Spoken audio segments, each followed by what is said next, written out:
Juliet, do you mind being our TA for the day? And if we have anyone else join, adding that survey to the chat. Okay, are we good? I think we are good to get started. Countdown timer has stopped. Let me get back in. And let's take a moment to just peek. Go ahead and finish if you are just completing that survey, and we'll see where we're at with the survey. This is something that we like to do in our live online classes as well. Students can take a survey right upon entry, and you can share those results. It's a great connection or bridge if they're doing something online or something with their homework from before. And when you're in the survey, we can see that 7 of you have already completed that. We're currently in the questions. At the very top, if you just pop over, this is the one you've completed, to the responses, like Mary's doing here, you'll see a list of the students that have responded to the survey. And there might be something specifically that you would like to share. So we can see most of our participants, 6 of you are from Chandler Gilbert. And yay! We have someone from Phoenix College. Yay, welcome. We're glad to have you with us. And then scroll down in those responses. They do a really great job with Google Forms of organizing that data. So we can see that 4 of you are experienced in this live online format. You've already taught this way. And 3 of you, or 42.9%, are brand new to it. So welcome. It's exciting. I think it's really interesting. One of the things that we thought when we embraced this new teaching format, that we would just easily take those classes that were face-to-face and put them online. We didn't maybe anticipate all the nuances and challenges that would bring, but it really is a whole new teaching modality. And if I could take a moment to shame anyone who has not completed the survey yet into doing so, then that'll give us an opportunity to show this data updating live as students enter it. So if you go to that bit.ly/LOL ticket in link that's in the chat, then it will take you to the survey and we'll be able to answer the questions. They're really cool. And we asked, what are you most looking forward to with live online? Breakout rooms. Yay! WebEx had breakout rooms this semester. Which we didn't at the start of the fall. Right. And people who have used them and utilized them will be calling on you as well. Some of you that have tried them throughout the semester, last semester. What a class changer. Just like being able to get students together in the physical environment, breakout rooms kind of have been a game changer for collaborating, for engagement, for active learning. So we are thrilled with the breakout rooms too. Looking forward to seeing students. Yes, I taught online last semester and I missed seeing those faces and actually having that face-to-face time. Trying new things. You guys are the brave and courageous. Thank you. And intrepid. Yes, absolutely. Interacting with students, creating engaging activities, some ideas on how to modify activities. Absolutely. And we'll be doing an LOL series every 2 weeks throughout the semester. We've got those dates coming up. So be sure to join us or give us some suggestions later on in the presentation if you have specific things you would like us to cover. All right. What are you anticipating being the greatest challenge? Keeping students engaged. Absolutely. Using the software, WebEx Teams or WebEx meetings. Biggest challenge is getting them to come to class. Sometimes the technology. Welcome if you're new joining, but the technology can be a challenge. And one of the things we're going to say is roll with the punches. We've done lots of these presentations and there's always sometimes a little glitch or something can happen, but on your end or on the student end. So anticipate it. The more comfortable you get, it doesn't mean that there's not going to be any technology glitches. So that happens sometimes. So we're going to talk a little bit today about engaging students and keeping them engaged and things that you can do in some of our tips. But that seems to be kind of the theme of the day is I'm nervous about keeping them engaged the whole time. It can feel like you are on stage if you don't incorporate some specific engagement strategies. Yeah, Monday morning when we presented this at the faculty convocation, so it was all the colleges, I think we had about 130 people in, so we got maybe 70 responses and probably 90% of them said that their biggest concern was the engagement piece. Mm-hmm. So our 5 tips real quick, and then we'll dive into each of them a little bit deeper, is create a waiting room, switch up that waiting room, establish expectations, And then the last two involve getting students engaged and involving students by recruiting a teacher assistant and assigning classroom jobs. So I actually realized we forgot one question that we had wanted to ask you. So if you put it in the chat, and then I'll move to the next slide, was what are you hoping to get out of today? So out of today's session, what do you hope that you can learn about? And Jen will keep an eye on those while I move to the next slide. Some things to think about with that waiting room are using a countdown timer. One of the things we would highly recommend is doing a waiting room, either at least 5 minutes, but maybe even 15 minutes beforehand. It gives those students who are a little bit anxious about the content or who have a question that time to come in and meet with you, spend a little bit of time with you, or even sometimes with the classmates. Think about teaching in the physical environment. You would have students that would show up the second the door was opened, or they would be waiting to get into that classroom as soon as the other class left. So giving that opportunity for them to come in and relax a little bit. I know some of our students with learning challenges like a little bit of time to get everything together and organized, just like us, making sure their technology works. It gives you a little bit of time to troubleshoot ahead of time and get everything up and ready. So it will really ease the minds of students and ease your mind as well.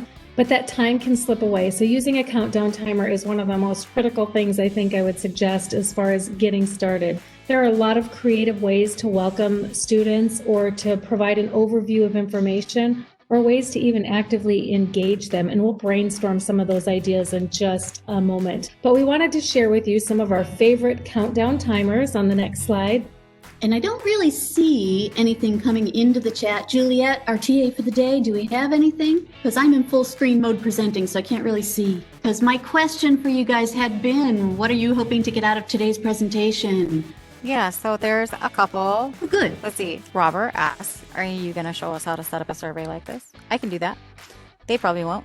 You can email the CTLA and I'd be happy to set something up. I think I have a guide too. And then Ryan, any guidelines you would suggest reviewing upfront with students if they or you, the instructor, have technology issues or booted off? New ideas to use in class from Bob. Carrie, for today, just to learn some tips for online classes, and then Rose, new ideas to use in class. Well, we hopefully will be giving you new ideas. If any other questions occur to you, jot them down because we have a survey suggestion box at the end in case there's other things that you'd like to see this semester. And at the very end today, we will share all of these slides with you. So if you're frantically trying to write down all of Jen's tips, don't worry about it. You'll get access to all of these slides. We've got some templates at the end as well. And these are a few of our favorite countdown timers. And so you'll get a forced copy, so a copy you actually own of these slides. It's as simple as right-clicking on this, copying it, and then pasting it into your presentation, and you can use them as well. One of the things that's important to remember is when you present in WebEx, optimize for video so that we'll share that countdown timer. I always forget. I always forget and have to get out back in. Little checklist ahead of time to make sure to optimize for video, and then that will keep you on track. These are just some of our favorite 5-minute ones, and we've got more in the slides to come. And anybody who knows anything about me, my favorite one is up here in the corner. Jen found it just for me, I think. It's Baby Yoda floating in his little pod for about 5 minutes. It's just mesmerizing. You can use it later. And now I'll move on. Okay. Tip number 2 is to switch up your waiting room. Just like when you're in that physical classroom environment, you want to use that time. It is so precious. We've learned that every moment with students is precious. Sharing that objective for the lesson so they know what the focus of the day is, or they know what the theme of the day is, or what they're going to be learning about, helps frame up that session, what materials they need. Make sure that if they need their book or additional resource or even a specific tab open, you've highlighted that. Think about creative ways to engage students, and it's also a really great place on that waiting room slide for important reminders or updates, any due dates. So we want to give you just a moment to share in the chat what are some creative ways that you can envision engaging students within either that waiting room time period before class starts or within the first couple minutes of class. So enable your chat if you're not in it and give us a suggestion, creative ways to engage students either before class time starts or within that first few minutes. In teaching, we call that officially in the lesson plan the hook, or getting their attention or engaging them in the content or setting the stage. So what would you do in those first couple minutes? And we will share some ideas from the chat or even have our TA for the day. Juliet, would you share some of the ideas from the chat? Sure. Ryan says, post a quote that connects to the lesson. As Bob said earlier, he mentioned that he has famous author quotes as well relating to the content for the day. Fanny says, asking a question on what they know about the topic of the day. I love that. That's one of the most important things is teaching, is assessing what do they already know when they come in. I know I was teaching a section on autism one semester, and I had a mom who shared, I'm the mom of 3 autistic children, and I know right there in the classroom, I've got an expert who is living every day what I'm going to spend the next hour and 15 minutes about. So knowing your audience, knowing their background or experiences with a particular topic is a great way to kind of set the stage for learning. Yeah, and I like proposing the critical thinking question because you can kind of indirectly, instead of saying, what do you know about this topic, you can pose a question that shows what they know about the topic. Absolutely. Use an image and ask students how the image relates or could represent the content that will be discussed. I love that. Including images, they can be so powerful, especially when you're having students make those connections between that and the content. What's that brain rule? Vision trumps all other senses, so the picture at the start makes sense. Survey or poll, some kind of question to relate to the subject matter. Absolutely. That's a great way to assess prior knowledge or application of whatever you're going to be teaching or preconceived ideas. We love using polls, and there are some polling features native to the WebEx. We love to use Google Forms. And Mary, your favorite? Poll Everywhere I use. And if you've taken Basecamp, and those of you who are just now taking Basecamp, you'll see it tonight. On our day 2 engagement, I actually show using a live poll everywhere in that opening webinar. So it's the live online format, but I'm using poll everywhere in that framework. Right. Pear Deck as well has some polling features if you're using that for engagement or activities right within that as well. I love that, Carrie, you share some of your Disney quotes to kind of set that stage. And I've got to observe her in the classroom. It is really fun to help connect kind of the theme or the idea for the day. Ask more personal questions, Fanny says, like something good that happened to them or what that favorite outside activity is. Is that a good idea? It is a good idea. Absolutely. I think students miss bumping into each other in the corridors or in the hallways when they used to be on campus. And I think having that little bit of social time sometimes is a great way to spend that morning session when they come in. When they come in, think mid-semester when they know classmates and they're having that discussion. I think students are yearning for that right now. So I think sometimes it's great to just have a 5-minute social time before or after, or ask those questions. I know one of my colleagues, Andrea, she brought up something about hiking, and students, it just kind of took off, and they were talking about, we should get a hiking club going at Chandler Gilbert, and how many of you have hiked this path? So that common interest was just a great way that she connected with a lot of her students. So I think it is good to help them provide that opportunity for connections. Yeah, and it gets them connecting with each other. Here are just some samples or some of the suggestions, and you guys came up with most of these, but your waiting room slide can basically be anything. A to-do list, we talked about quotes of the day, assignment due date reminders, reflective questions, an agenda, materials needed for class, even a joke or a cartoon, a survey poll, or a reminder, especially at the very beginning of the semester, what they need to do to be successful in that WebEx meeting or whatever meeting format you're using, whether it be opening the chat or having another browser. So opening the chat at the very beginning is going to be an important reminder. The one that I liked from Monday is several people said they do stuff with memes. They either post a meme or put up a photo, and then it's kind of make the meme. The students compete to see who can come up with the best meme from the photograph. So I love that. Yeah. This is a sample, and then this is a second sample, and this is at the very end of the slide deck. We'll give you the link to as well today. Here's just another example of a waiting room slide you can just easily customize to fit your course. At the very beginning, using those icons, because we might be able to tell students, make sure you mute or unmute or start your video, but they might not necessarily know what those icons look like. Asking a question of the day, such as, what acquired skill have you always wanted to learn? Or what would your superpower be? I think sometimes it's fun to get a little silly or give that little bit of time for social time. Marvel or DC? Yeah. And then, so 3 words, I just put up Marvel or DC, and then they go off on it. Did you see that Wonder Woman movie? Right. And when you're using a survey like we did, you can use that to take attendance. Certainly, there's multiple ways to take attendance, but it's just one way too if you are using a survey.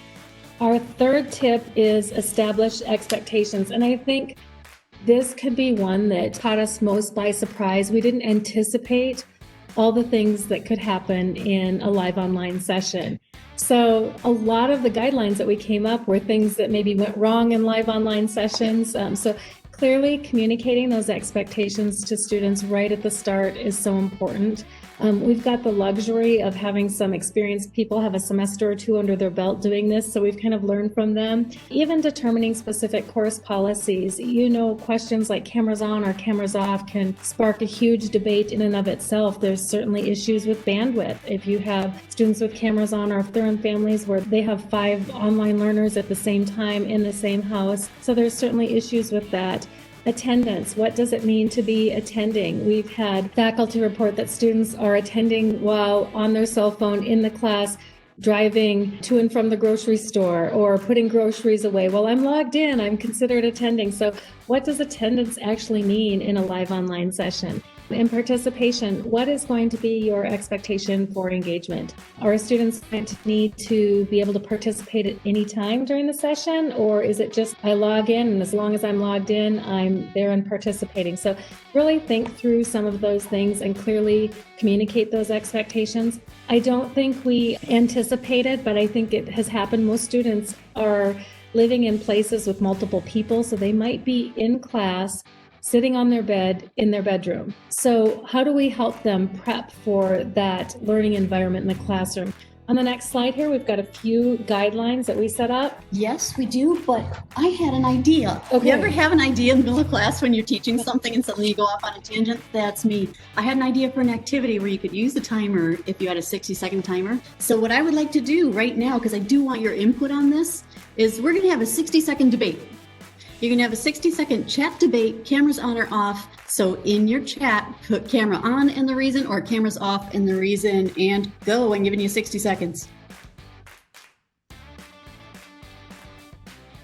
As I said, this would probably be more effective if I had a stopwatch timer that was counting down, but I'll just keep it because I do actually still use an analog wristwatch.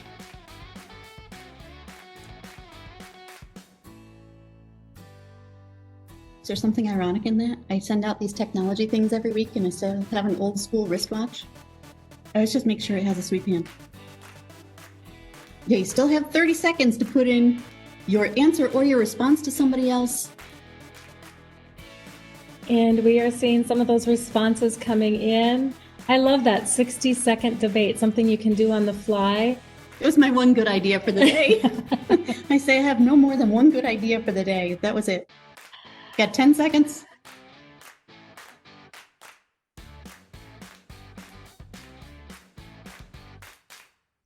And we'll close the 60-second debate in 5 seconds. 2, 1, stop. Okay, if you haven't entered anything, then you lost your chance. You snooze, you lose.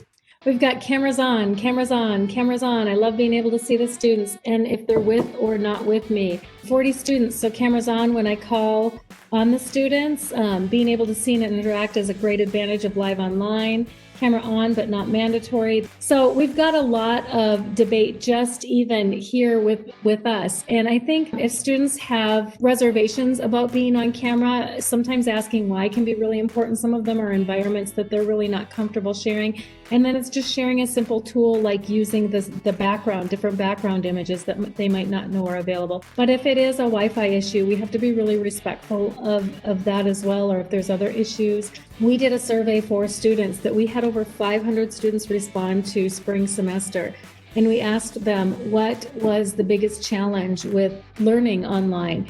And we had students report, a huge percentage of students report that they would come to campus 3 to 4 times a week just for internet. Wi-Fi access.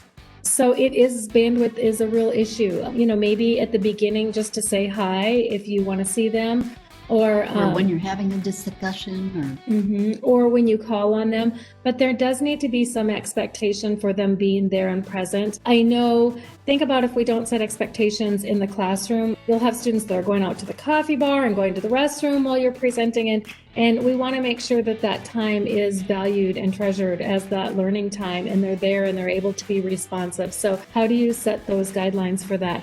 The next sheet, again, you'll get a copy of this one, is just some suggestions that we put together. Yeah, and she keeps saying the next sheet, and then I come up with another thing. Okay. I didn't know, you guys, something I tripped across is when I'm in Chrome, I can only present my slides full screen, but when I'm in Firefox, I can actually present it not full screen, so I would still be able to see some of the other stuff that's going on my screen. Sorry, just my two. No, it's all good.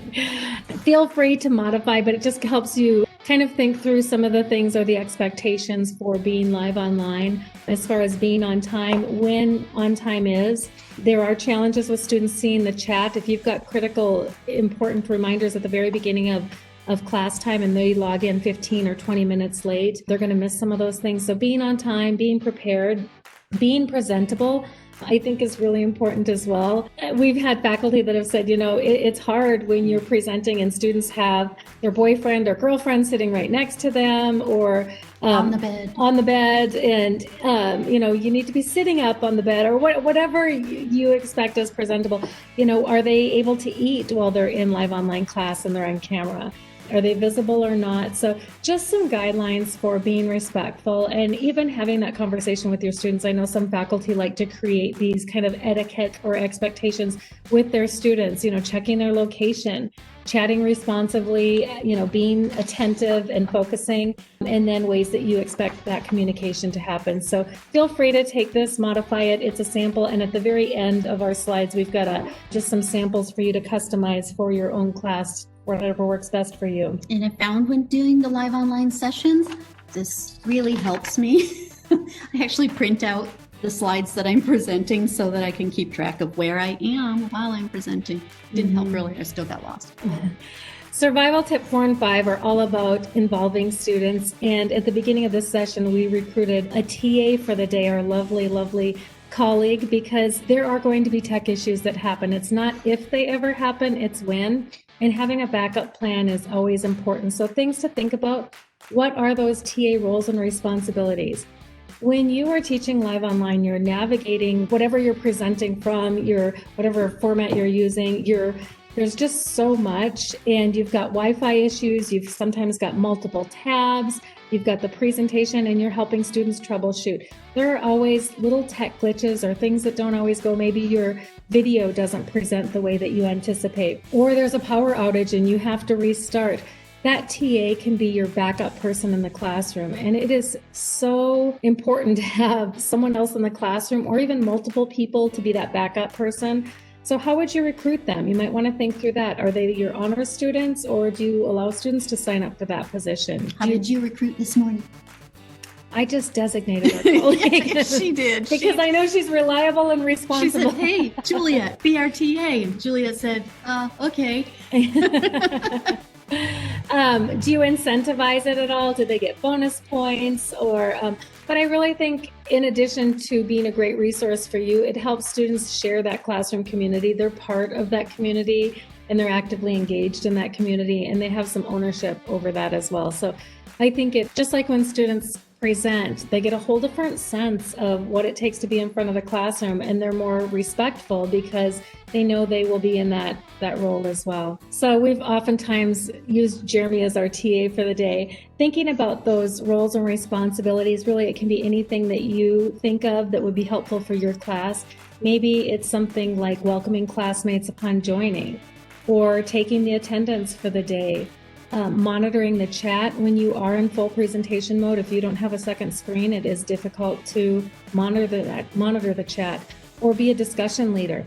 Maybe they're bringing a news article related to your content, and whoever's bringing the article or sharing the article for the day can be the TA for the day. So I think rotating and giving all of them the opportunity is a really good responsibility for them to have, and it's a great opportunity, learning opportunity for them. And some of them are better navigating this stuff than we are. And there's a question in the chat, one TA for the semester or change the TA every week. That's something for you to decide. And you can make the rotation something that's fun. And you can make the rotation something that students want to do. I had said something about the memes. Maybe the person who comes up with the best meme gets to be the next TA for the day. So you might have one person repeatedly if they are always winning when the students like to compete, but that's entirely up to you, how you choose, how you rotate. Do you want to change them? Do you want to keep one person for a while? Those are all choices that you are the best one situated to make the decision. Mm-hmm. And another way to involve students is to assign classroom jobs. You might come up with this whole list of things that you want the TA to do, and it might be, wow, there's almost too much for them to do. So think about possible classroom jobs that you would have with your course content. And I think that differs for each of us in the content that we're teaching.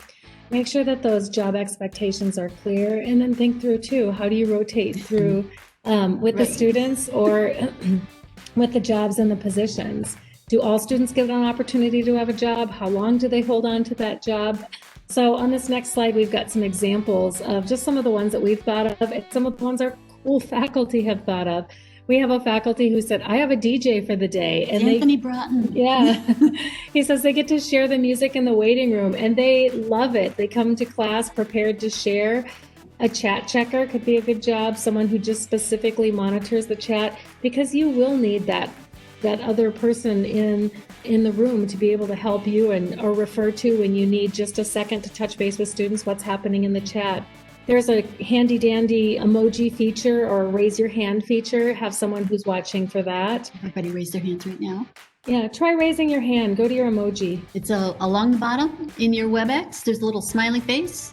Or you can even give us a thumbs up or thumbs down. Oh, I see some applause, some thumbs up. And you could have that handy helper just checking. How many thumbs up do we have? Are we seeing any thumbs down? Anybody have questions? Are we ready to move on? Those kinds of things. Mic monitor, make sure students are muted when appropriate, or a greeter. And it could be you get to greet with the morning joke or something like that.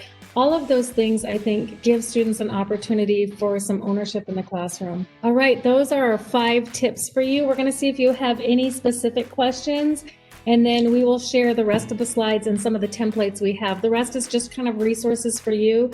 Hopefully it gives you some inspiration or gives you some ideas. And if you come up with a great waiting room slide, please share it with us, and you'd be willing to share with other faculty. Maybe you think of another idea, or you've got a great way to engage students or a classroom job that is really working for you. We would love it if you'd share back with us, and we'll share out with faculty. Okay, and don't leave us yet. We have a lot of resources for you now, so we'd like to see if you have any questions. And then we have a whole bunch of resources for you, and we have the link to today's slides. If you have a question, feel free to unmute. We'll give it just a second. If not, we will press on. Press on. I'm going to stay within time, Mary. I have a question for you guys that may be in a different presentation, but I'll ask anyway. Okay. A typical activity I might have my students do when I'm in person would be to have them work in small groups on sections of a chapter and then present that material back to the larger class. And I'm wondering if you have suggestions on some tech support tools, whether that might be like a Jamboard or, something like that students might document their work in a small group breakout session and then somehow bring it back to the large group. Absolutely. I love all of the Google products for that because they can all be working at the same time synchronously. And the sharing features align so well with whatever platform you're sharing in, but also with Canvas. So whether they be working on a Google slide as their template or a Google Jamboard as their kind of canvas or white space, or even a Google Sheet or a Google presentation, I kind of tend to lean towards those. Padlet is another great feature that they can work on things in groups and then share whole group. So I love the idea of getting students together and researching and reading. And I'm actually going to tell you in Canvas, if you use the discussion board, when they share that, kind of like we did in Basecamp, everyone can see that product as well. So they don't necessarily have to reply, post, or comment on it, but everyone will have access to that presentation or that slide deck that students do. They post it in discussions. And I guess that is a preview of something we'll be doing later in the semester. We're trying to see I said how to take the board out of your discussion board. Because my daughter hates discussion boards, but we'll get to that in a few weeks. Yeah, Juliet says Google Slides. Yes. We love, like I said, Google Slides, Google Jamboard are a great way for students to create, and it's just so easy for them to share. The other thing I like is being able to see the history. When students say so-and-so hasn't done their part, you can actually kind of go in and see who's done what and how much they've contributed, and everybody's kind of responsible for their own pieces, but you can see each of those pieces in that. Great question. All right, here is a collection of all of the pre-recorded sessions that we did last semester. We've got 12 total. So if any of you are new, I know that I sent one of these out, at the end of the fall semester, so it may look familiar to a lot of you, but if you're brand new, we always record the LOL sessions and post them, send them out to everyone a few days after, because I edit them to keep the length down, but you will get access to all of these. And when we share the slides with you, if you look at this slide, you can either go to the LOL page, unless, Juliet, have you already dropped that into the chat, or would you if you haven't? That has all of these, or you can click on a particular one that strikes your fancy, and they're all hyperlinked in this slide, so you can just go straight to the one you're interested in. We had a lot of feedback. One of the most popular ones are WebEx breakout sessions and breakout strategies and activities. We're going to do another one of real fun breakout activity later in the semester as well. Another real popular one was the Pear Deck one.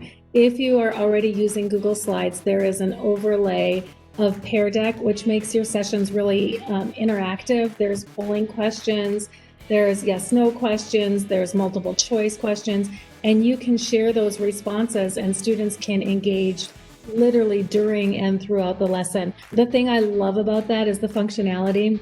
There was a team of us who taught together this semester, some of us online and some of us live online. We could use those Pear Deck activities and they can be synchronous while you're teaching live online and students are engaging and responding at the same time. Or you can set them as asynchronous if you are teaching a section online, and as they go through that content or that lesson, they can respond on their own time and you still have access to those responses. So Flipgrid with Chris Ryder was awesome as well. There's one on Padlet. So lots of great sessions. Feel free to go back and check those out for any other activities that you want to do. And we've got more coming up this semester. And then our suggestion box, if you have questions for us, or if you have suggestions for things that you would like to see, or if you would like to volunteer and share something that you're an expert at, because certainly we aren't the experts at everything, then fill out our form here. It's another Google survey. It is at bit.ly/LOL suggestion box. It is case sensitive, so it's capital LOL and lowercase suggestion box. And again, when you get these slides, that's actually a hyperlink. So if you want to do it later, once you get your copy of the slides, you can just click on this. Okay, and it looked like there was a question from Fanny. The Pear Deck is the icon. It has a little Pear Deck icon. So you see the one with the little cartoon pear? That's the one you want. We've got a list of LOL dates for you. We'll be doing every other Tuesday starting in January, and we'll send those out through the CTLA. But if you want to mark your calendar for these dates, again, when you get the slides, you can come back to them.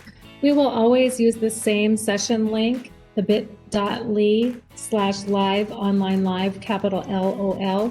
And you never need to register for the sessions. Just pop in if you can. We'll always open them up about 15 minutes. So if you've got a success or a story or something you want to share, we would love that. We're also anticipating near the end of the semester having this really worked or some good news repeat session of things that you have all tried. I know some of you, Carrie, thanks for guest sharing at our last one, some things that have really worked in this live online environment. So we'll have another one of those where faculty share out. Or anytime you've got something that works well or a great tip, please don't hesitate to share that with us. So pencil us in for your second and fourth Tuesdays. Because that's apart from today, which is a weird one. Right. It's on a Wednesday. We're doing the second and fourth Tuesdays. We'd love to give credit to some of our favorite resources. Pixabay with those high quality photos and illustrations. We often use Noun Project because they've got the best icons and symbols, Creative Commons license. Bitmoji has taken the K-12 environment by storm. Yep. We've embraced it a little bit too. We have some fun with it.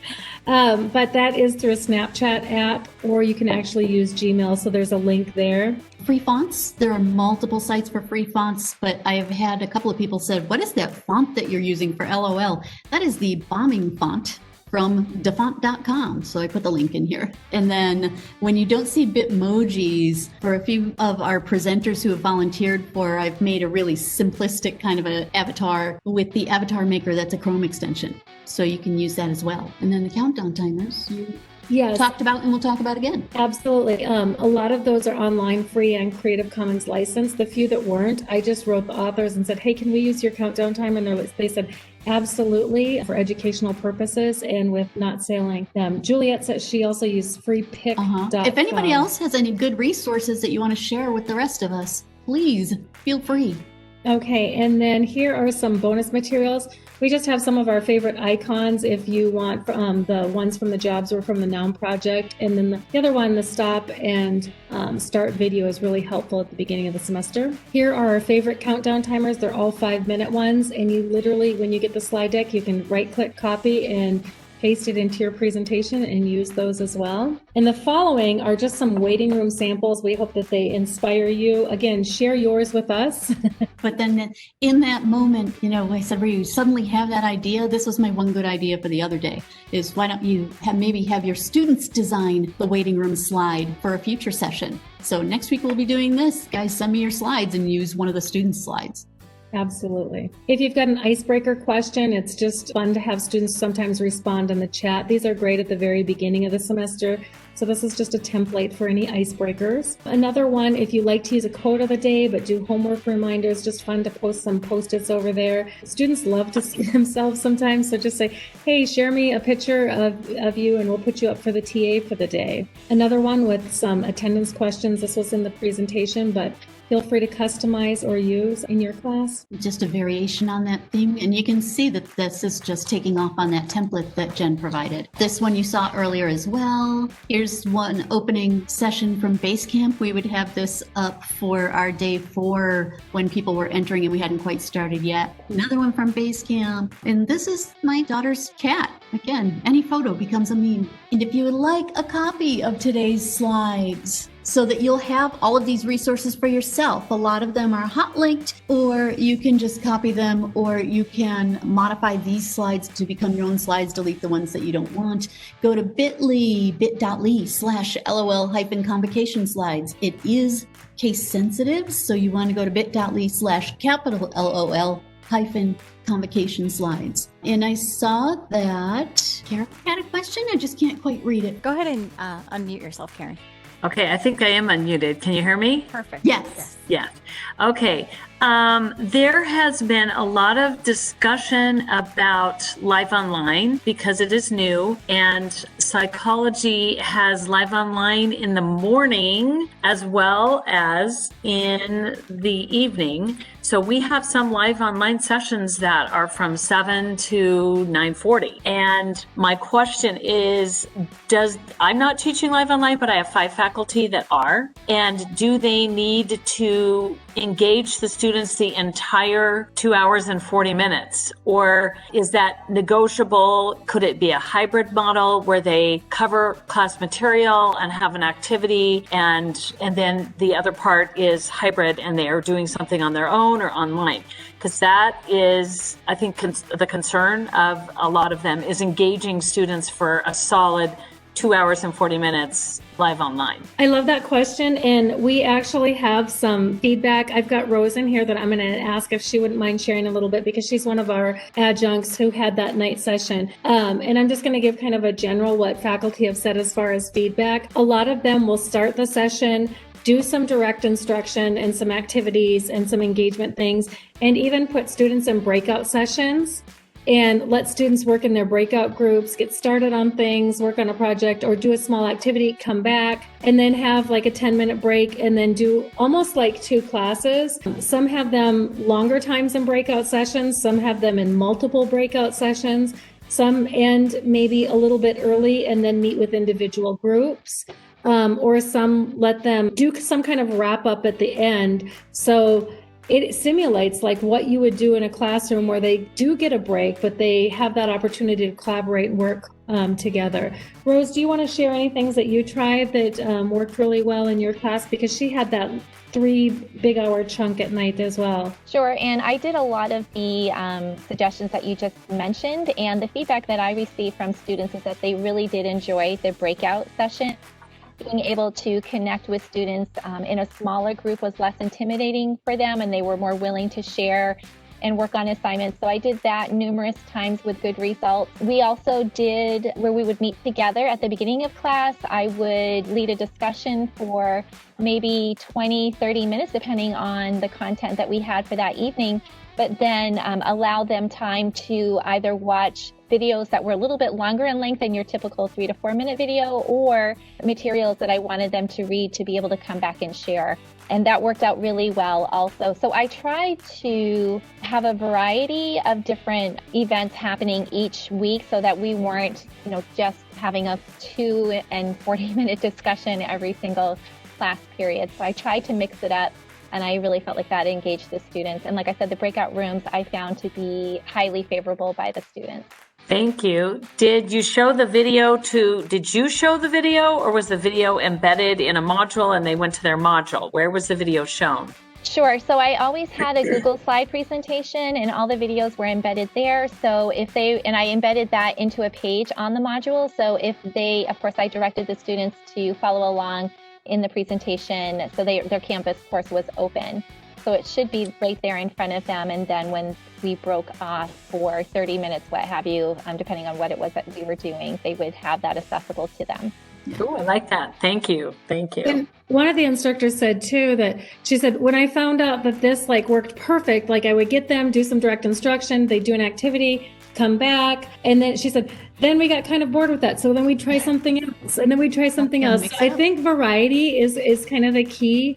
Just so they go, okay, at 8 o'clock we come back, at 8:15 we do this. So whatever lends itself in an activity. The cool thing is, unlike the online classes, when you want students to collaborate or work together, they've got that time earmarked where they are going to be free from 7 to 9, where you really can give them a valuable chunk of time to do something interactive. And they can't say, but I'm working. I know it's hard for them to get together schedule-wise when they don't have that chunk of time. So really valuing the time that students can get together. And I've had other instructors that say, we do 10-minute activities and then we rotate groups, and 10-minute activities and we rotate groups at the beginning, because it gives them an opportunity to meet a lot of students, so they're not always meeting with the same groups. Okay. So I don't know what the official word is, what the rules are, because Live Online is new, but my personal take on it, kind of from the ethical standpoint as an instructor, is when we had scheduled face-to-face classes, we were supposed to use the whole class period. So right. What I saw over the summer was I went to an Adobe workshop, and one day they had what they called their creative challenge, and they signed people up into teams and then presented the challenge. And what they did was the facilitator, so in this case the instructor, started off and sort of described the challenge and gave them step 1 of the challenge and said, you have 20 minutes to go complete step 1 of the challenge. And then in the meantime, those facilitators stayed online and played their Spotify. And the students could come in and out and, ask them questions. But the facilitators stayed there the entire time, even though the students kind of went off in their area. And then they bring them back and said, okay, you finished stage 1, here's step 2 of your challenge. And then you have 10 minutes to complete this one.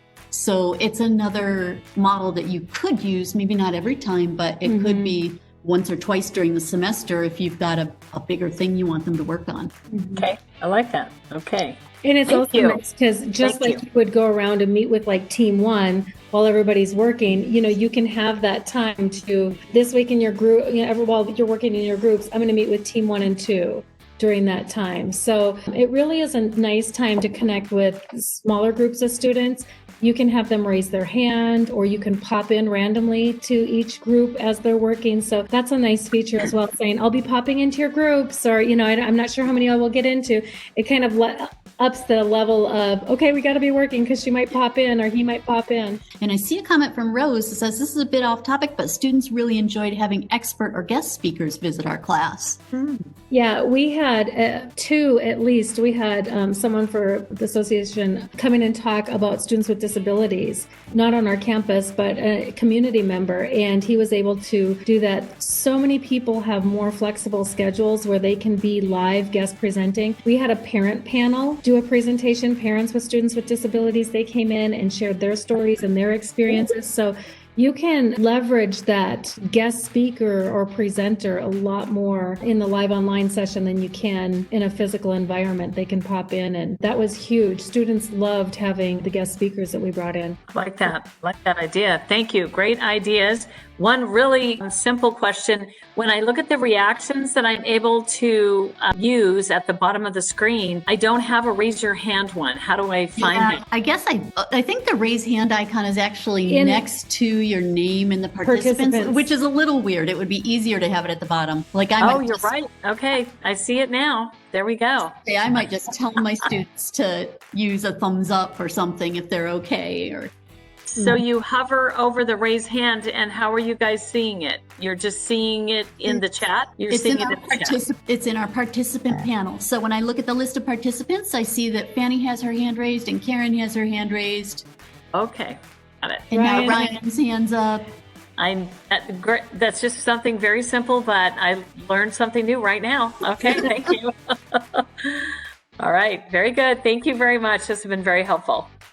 And we still would like to have your questions, but we also like to end our sessions by asking everybody to turn their cameras on. I'm a cameras on kind of a gal.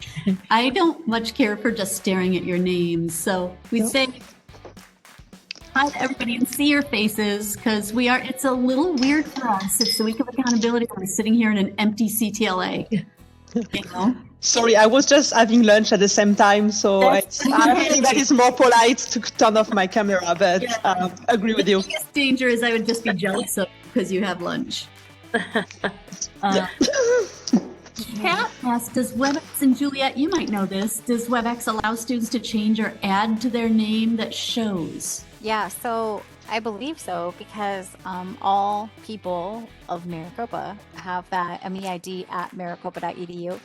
So if they log in the same place at maricopa.webex.com, then they can update their profile. I don't know how much we can actually change in there. Like if I go to my profile, I happen to be in there right now. I can edit it. Looks like I can edit. I could change my display name.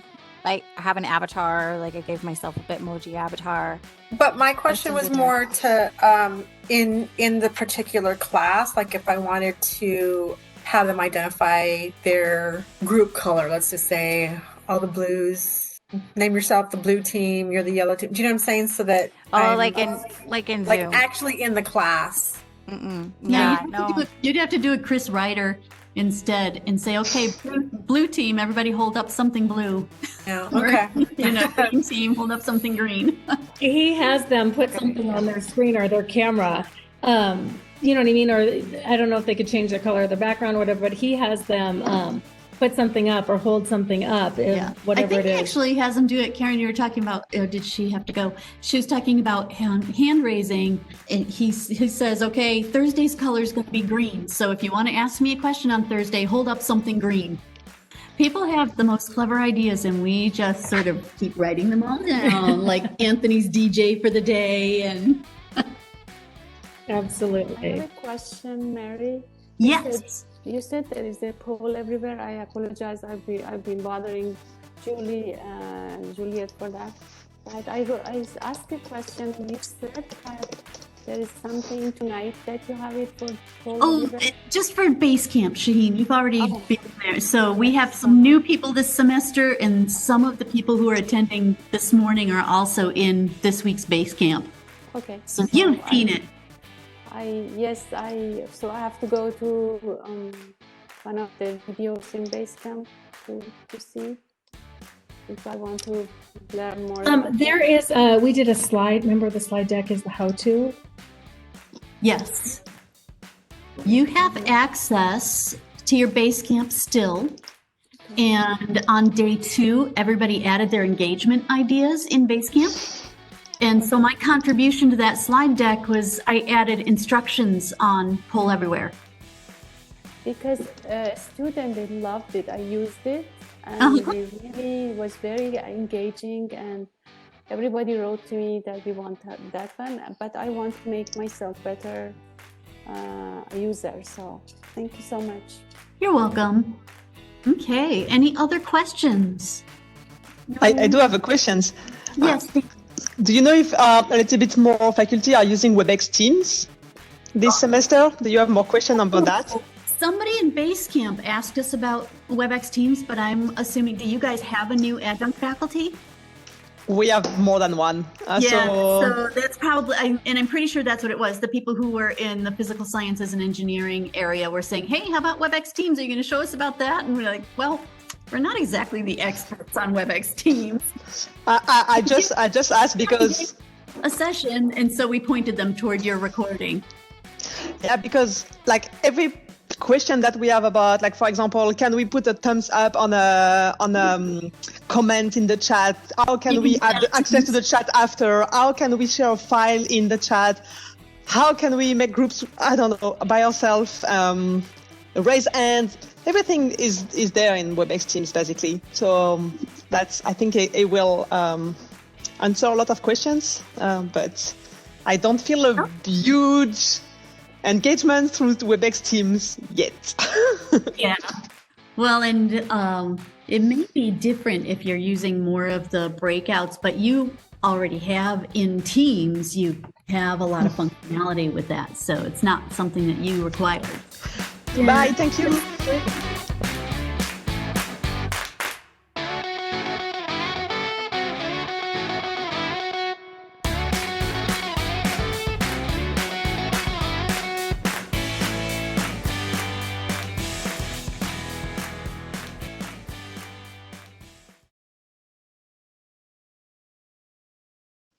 Yeah, I just sing to them. No, I'm just kidding.